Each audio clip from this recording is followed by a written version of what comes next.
प्रधानमंत्री नरेंद्र मोदी अमेरिकी राष्ट्रपति डोनाल्ड ट्रंप के दबाव में हैं। यह बात अभी तक विपक्ष कहता आ रहा था, लेकिन अब खुद बीजेपी के नेता भी यही मान रहे हैं। बीजेपी नेता राम माधव ने साफ कहा है कि भारत ने ट्रंप के दबाव में कई फैसले लिए हैं। वहीं अब इस पर सियासत गर्मा गई है। विपक्ष ने पीएम मोदी के खिलाफ मोर्चा खोल दिया है। तो क्या है पूरी खबर, देखेंगे इस रिपोर्ट में। पीएम मोदी पर कांग्रेस अक्सर ये आरोप लगाती आई है कि प्रधानमंत्री अमेरिकी राष्ट्रपति डोनाल्ड ट्रंप के दबाव में हैं।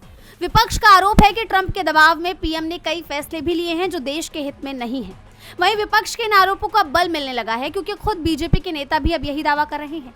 बीजेपी नेता राम माधव ने साफ कहा है कि भारत ने अमेरिका के कहने पर न केवल ईरान से तेल खरीदना बंद किया, बल्कि रूस से तेल आयात पर ब्रेक भी लगाया।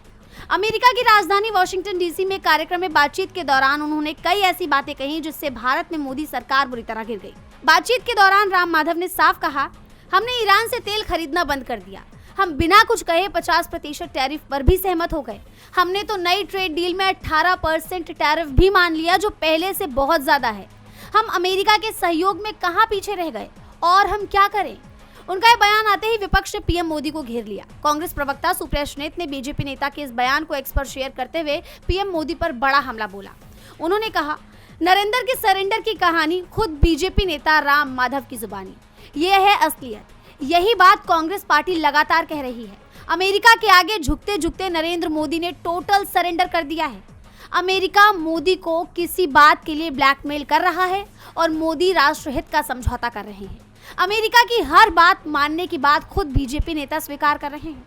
विपक्ष के हमलों से पीएम मोदी बुरी तरह घिर गए और इस पर बवाल शुरू हो गया। वहीं मामला बढ़ता देख बीजेपी नेता राम माधव ने तुरंत इस पर माफी भी मांग ली।